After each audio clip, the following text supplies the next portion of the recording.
स्वतंत्र विदर्भ राज्याच्या निर्मितीच्या मागणीसाठी लोकसेवा काँग्रेसच्या वतीने सोमवार 10 ऑगस्ट 2026 रोजी अमरावती जिल्हाधिकारी कार्यालयासमोर एक दिवसीय अन्नत्याग आंदोलन करण्यात आले।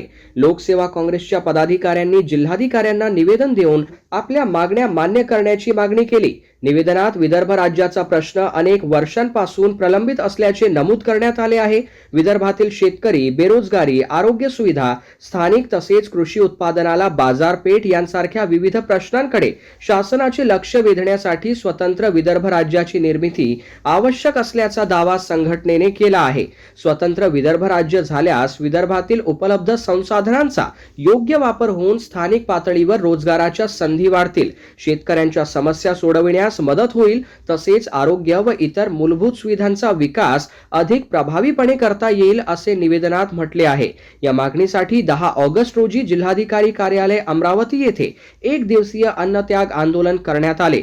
निवेदनाच्या प्रती मुख्यमंत्री कार्यालय तसेच जिल्हाधिकारी अमरावती यांनाही देण्यात आल्या आहेत।